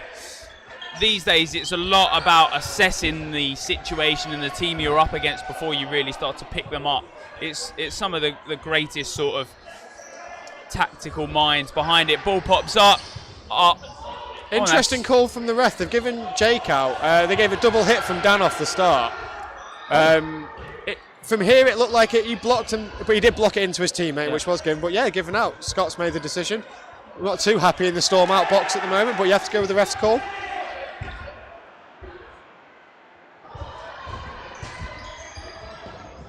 Oh, and Tim it's a Day. good single. Yeah, drops an absolute cherry of a ball. I mean, if there's ever a position to do it, it's probably about now when you've got this kind of swing, when you've still got 5 left on. Yeah. He knows he should be taking those in a game like this at a Super League level. Good block, good jump. Yeah. Storm, I've noticed that on that left-hand side, a lot of the Storm players are jumping quite high to start with. And I feel like the Meteors lads are clocking onto it quite quickly. And just in that play, assessing from Meteors to Storm, you see Christopherson, it's not just the small dodge, it's the huge leap out the way, because he knows the 3 balls of Storm are going to come nice and timed. So if Christopherson can get all the way out of it, then he knows that he's very clear of those balls that are coming. Unlike the other side, where you sort of that delayed ball from Meteors from Simon Jones earlier on, you know Simon Jones is then going to track the player a lot more. Yeah, they've bounced back strong here from that kind of first set wobble.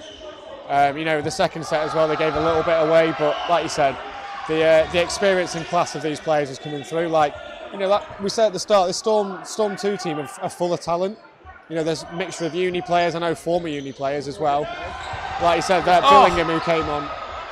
Whoa. Ball pops up for way too long. He was bobbling it in his hands, but when you're down in that sort of like on your back position, it's hard to sort of judge where the ball might ping next. Nice dodge there. 3 balls now to Storm. See if they take it. We're just slight issue on the right with the 5th ball stuck in the net.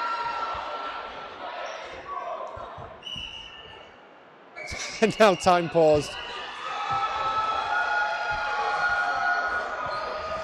So in the real battle of Ian Barrett versus the net, the clear winner's been shown there.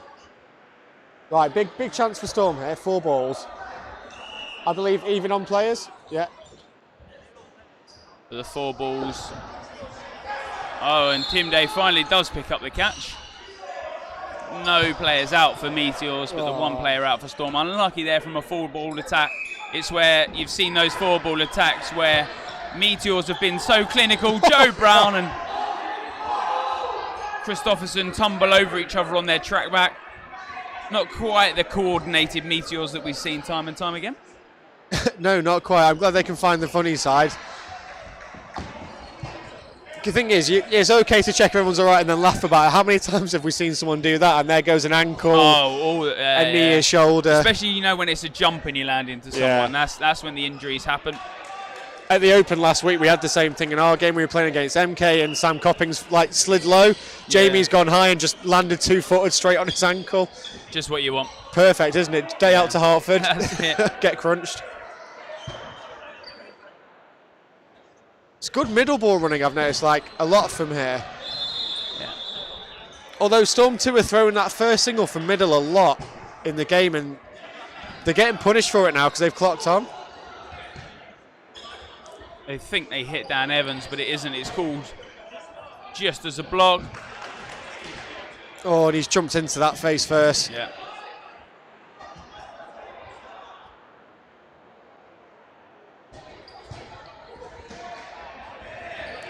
Oh, he hasn't gone. Oh, Dan Evans has done very well to stay alive there. Falling over that close to the neutral zone. I think good cover from Nathan coming forward.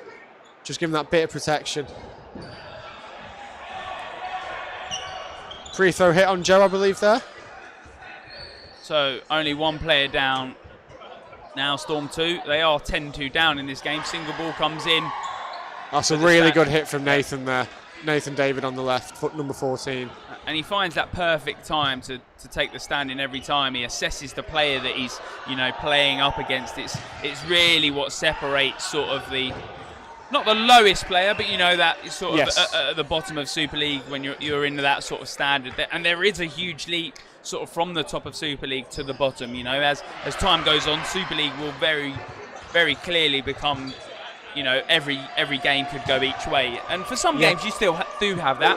But at that top tier caliber of teams, it's really what separates from the rest. Yeah, it's a real education, especially when you're, say, normally playing for a uni team at a club like Storm with so many members. You know, great catch from the Dan from the start there in the middle for Storm.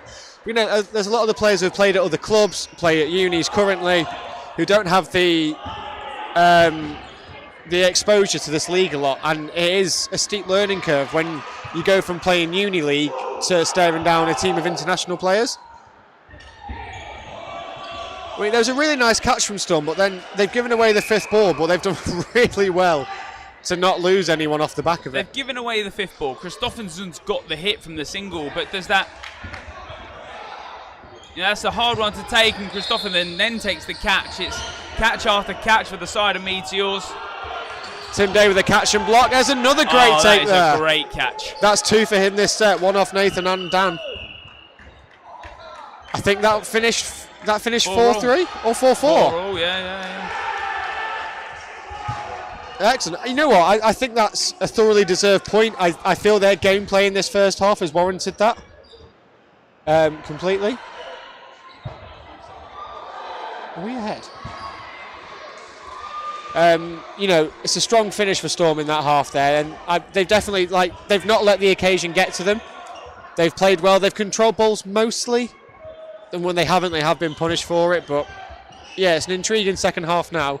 Like, if you're Storm 2, do you turn up the aggression? Do you try and close a gap, or do you play it safe and try and keep points? I guess in some sets they've really been sort of cleaned out very quickly. In other sets they've been so close in it, and it's those sets where they've played slightly more erratic, they've gone for a lot more catches. That last set just then, when they've taken the set point out of it, they've taken the draw out of the set, was very good from Storm 2 there. You know, like you said, they played aggressive at certain parts that they needed to. It's now Meteor's turns to really start to settle the game down, just making sure that they play every set as it comes and making sure that they're smart in the dodgeball that they play.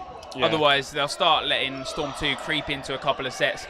And although they might be near the top of the table, it's those set points that you look at and really is what going to divide those sort of top tier teams. Yeah. Because Spartans and Meteors have both lost games this season. Yeah. Set difference, Matter. And I believe it was a set difference that took it to Spartans in the, the COVID interrupted seasons. Yeah. It was, wasn't it? So, we have a very recent example of set difference deciding a league title. So it's there. Meteors will know this. They won't forget something like that.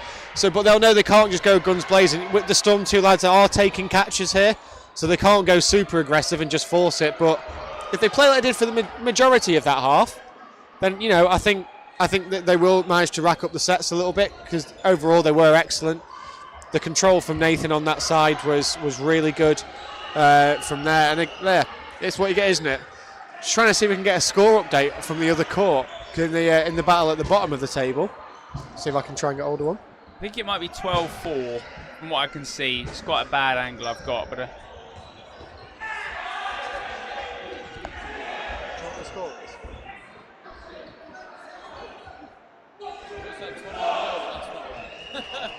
Can't be 21 now.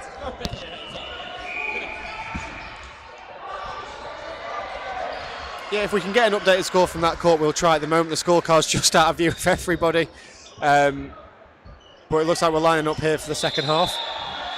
Yeah, that second half, 15 minutes away from Meteors taking 2 from 2 today.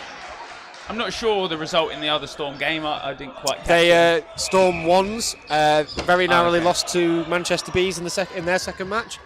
They were down quite a lot at half time. They won 3 or 4 in a row, and then that minute set. So they ended up losing by 2. They had to try and force it, and it went against them. So a very good day for Manchester Killer Bees, talking about top of the league.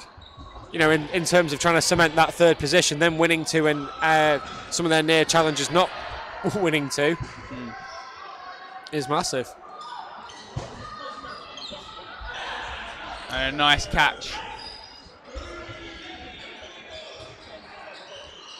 Storm don't seem to want the third ball, do they? They seem happy playing with 2. I think against net you don't really. I think because you're always going to get it. Yeah.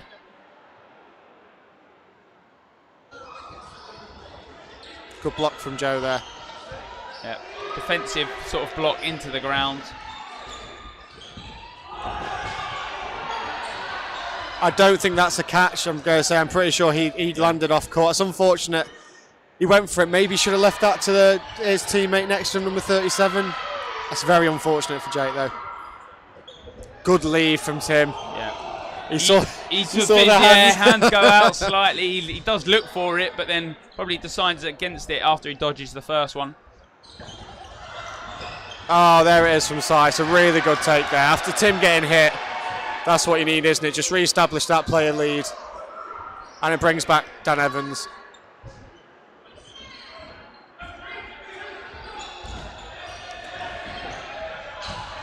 Oh, Joe couldn't quite make it. So a 2 for 1 in favour of Storm there, somehow. Yeah. Only that one player down now, but they do have 3 balls. Could be 4 if they get this one. Ooh. Oh, that feels a bit harsh. That feels a little rough on that one. Yeah, from this angle, that looked okay. I know Nick thought it was, and I can see if Nick, if you're kind of backtracking, you probably are thinking that's invalid, but that feels right on the edge there. I've seen worse ones not given. Yeah, for sure. It's always it's sort of sometimes always who calls louder, but obviously it is called in the end. Ref decision always final here. Absolutely. Whether you agree with it or not, you just got to go with it. The refs will make their calls, and obviously we thank people who do ref for their time. Sometimes it's a very thankless job. Solid. They're the ones he was dropping first off. Yeah, exactly. He started finding his rhythm when he found that one catch. It's sort of that mentality that you start looking at. But 4 on the side of Meteors now. Tim holding that high line. Oh, I thought he'd taken that. It almost looks like he does take it to start. That's unfortunate. He's picked the right one to go for. Good body position. Yeah, set himself perfect. Absolutely. Sometimes they just don't stick. Good block there from Billingham.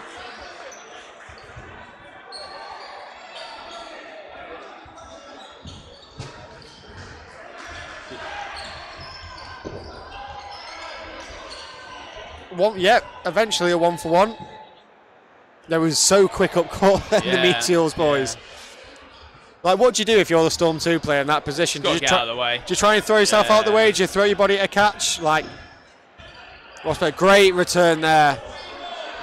Now only 2 down. Storm have, in the sets that they have lost, they've really started to look at trying to, gap their way into it by, these certain catches. That ball I would say that looks more. I think when it's definitely as it's gone off court, but it's a hard one to a 1-for-1 yet again. Tim Day at centre court does not find the catch.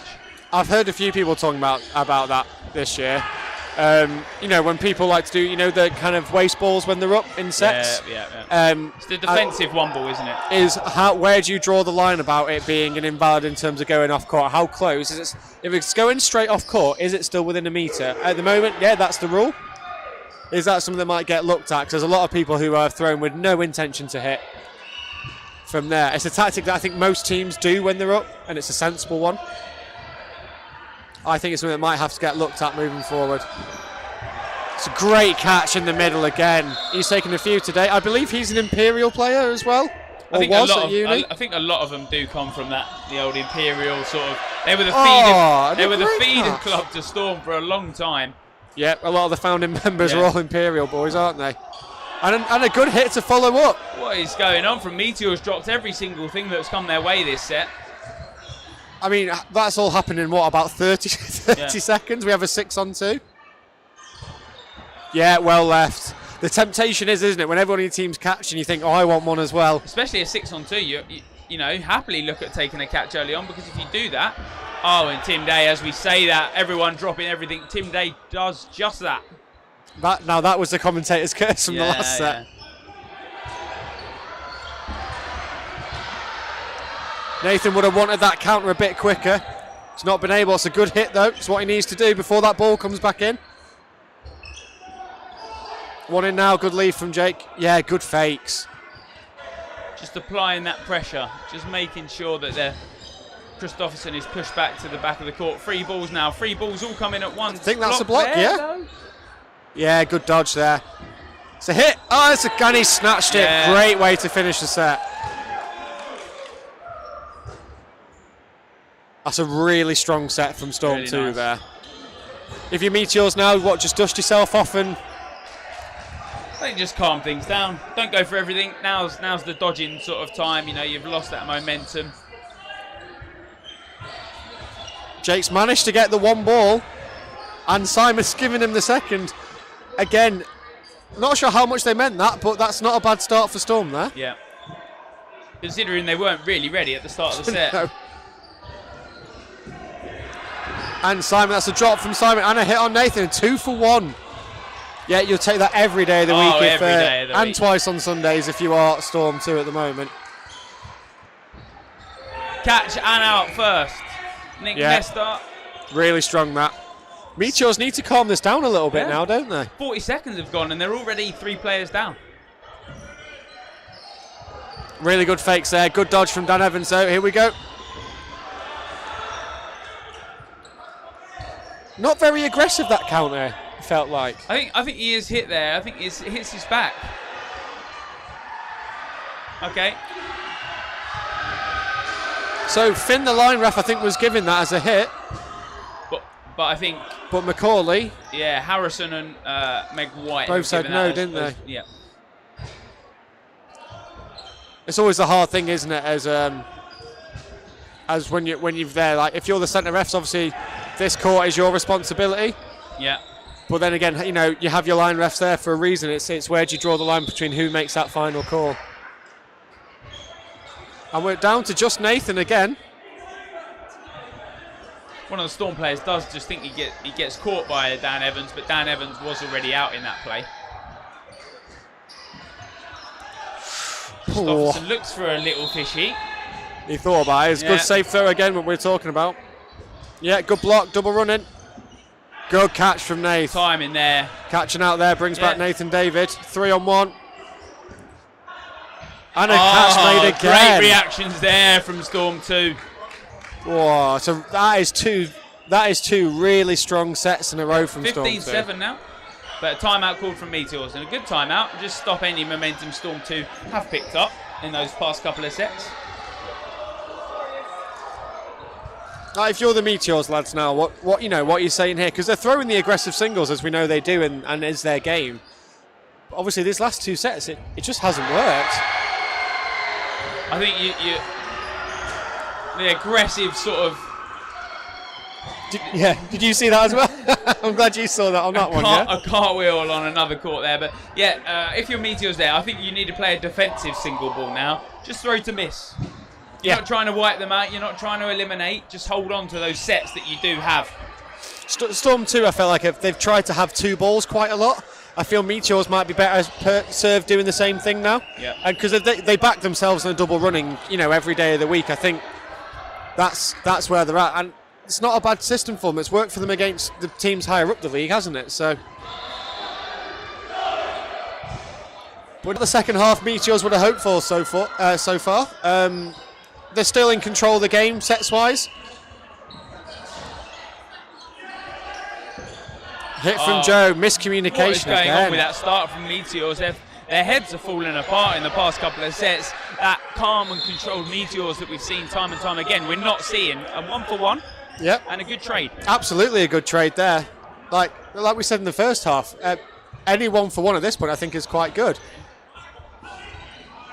There it is. That's what we've been waiting to see in this second half a little bit. There's a 2-for-none from Meteors there. Again, though, the Storm lad, that 37 who got hit second, if he stays set up, that's probably a catch. Or it's very, very easily, more of a catch chance. Yeah, he's gone for Tim Day's ball first. Maybe probably not the one because it's more out of your sort of catching zone. Good jump, though, and a sort of 2-step throw. Good from Simon. Stayed back, collect the balls, get possession. Don't need to rush, don't need to pressure anything, because that's where Storm 2 have really started looking at taking those catches. Yeah, good block there off the 2-ball attack. That's really strong. What's been given here? I think he's hit there. Has he hit No Nick? way is that a catch. Who's claiming a catch, Nick? Nathan David has Nathan David. catched on that. That's why Joe Brown has then come back onto court. I thought he's dropped the ball that's been thrown. Yeah, I mean, I wish this is where you need a live action replay kind of set, isn't it? From our vantage point, it didn't look particularly like a catch. But I don't think either of us were particularly looking for it either.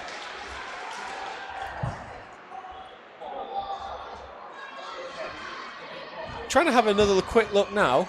So the ball that is thrown, do they hit in the air? Yeah, I think and it so. goes into him? I think so. And it hits his hand. It definitely hits his hand. So from our vantage point, there's a ball bouncing near Nathan. The Storm player makes a throw, and he hits the ball that's in the air.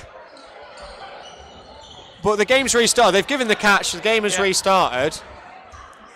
Storm soon, they need to keep their heads here. I can understand the frustration with the decisions there. I understand that, but they've played too well now to let it go to a heads It's always loss. hard to sort of challenge the ref in that, because when you sort of call something like that, you're always going to see it from your winning perspective. Yeah, oh, absolutely. Yeah, you're never going to go, oh, do you know what, he did take that catch, because that's just not how your mind works. So the refs have obviously got the clearer picture. They've given that as a catch, obviously the 4-on-1 then. Yeah, they're asking for a replay down there. And we watched it back a couple of times, and we're still not overly sure what happened, to be honest. Anyone who's on the stream, please rewind and try and send in a comment. I'd love to see your thoughts on that. But yeah, like you said, in a game like this, the team who do the throwing will always call hit. The team doing the catching will always call catch. It's very rare you see a player give the opposition the decision they want, so it's the nature of the game. The refs just have to call through it and go from where, which I think they've done mostly. You might not always agree with the refs, but as long as they're committed to their decision, I'd always rather have someone who backs themselves and then gives in to players there. Unfortunately, the chat is not active at the moment, so when this eventually goes onto YouTube, leave a comment. Let us know what you think. And always like and subscribe.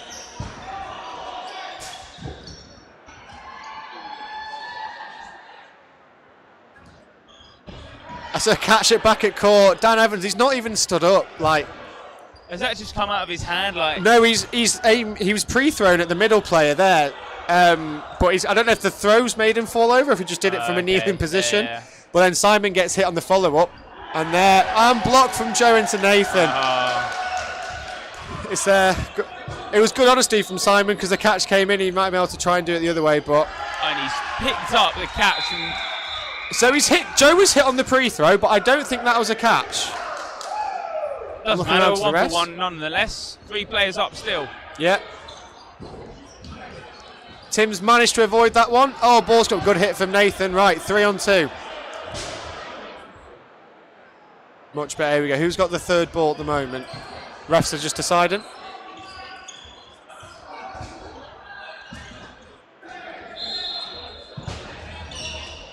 Three balls in the hands of London Storm 2. Single ball fired at... That's a great dodge from Billingham there as well. Good hit, good dodge reactions. And now 5. I think all 5 balls there. Let's see what Nathan can do. It's not an envious situation he's in. But he'll be looking for 1. Yeah, I think here at this point you've got to pick who you're going for, haven't you, and commit to it a little bit if you're going to go for a catch. He goes for a nice dodge. No hits there. He's looking for the one that's coming in that bread bar, in that central zone when he's made that jump. None sort of come his way, so he decides to... Good high dodge pressure instead. from Storm. So talking about unis, I know Billingham 45 is a graduate of Nottingham Uni of Notts, and I think that's got to be one of the more heavily populated unis, I'd say, in this hall. Yeah. It's got to be up there, hasn't it? And a block there. 2 balls. He gives the ball off, yeah, good block there. Good safe throw. I don't know if there's a bit of miscommunication there. It's a good block from Jake. Nathan's left him up. Oh. I wouldn't have thrown there personally. No, I wouldn't either. I would have faked and come back. I feel like Storm have to just take a breath here. Yeah. There you go, 3 balls now. No hits, good block. From what I've heard and received in our non-VAR officials, apparently it's been slowed down, does not catch the throw, but unfortunately the ref made the decision here, and that is the final decision. The privilege of VAR, or the non-privilege of VAR. I mean, with the again, I feel there's been a lack of consistency in this game with what is valid and what's invalid. I can see why Nathan's got a slight issue there. I feel if I was in his position, already down set, he's gone very high. You know, is that within a metre? But the refs have deemed it no, and this has been a hell of a second half for Storm too.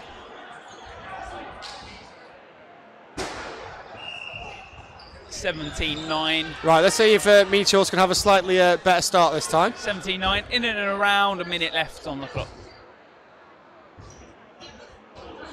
Good aggressive throw, good dodge from Simon there, now slow.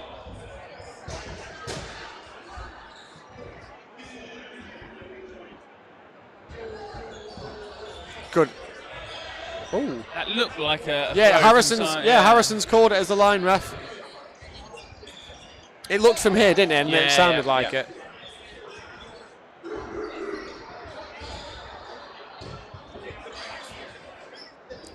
Three balls now for Meteors. They want a big hit here. They've got 2 hits. Much more clinical than what we're used to. 3 balls again.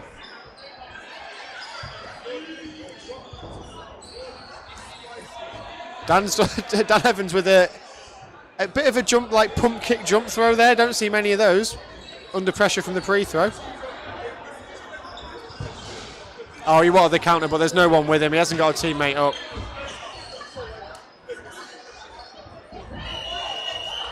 It's a big hit there. And Meteors take that set and the final set of the game. Final score 19-9. Not the dream result that Meteors were after. And a great game from Storm 2, really unfortunately. Good. Doesn't find them the win, but it's sort of a good mental game for yeah, if you're Storm 2, that's going to build you some confidence for the rest of your relegation battle, isn't it? Like that's a cracking result. Some great catches, But yeah, Meteors get the win as expected. Really good game that. I hope everyone enjoyed it. Yeah, and with that game finishes Men's Super League, so there'll be a small break, but head straight back to the Dodgeball Highlights YouTube page and subscribe while you're there, because next up we have Men's League One. So for now, it's a bye from me. I'm good. I'm me. Goodbye.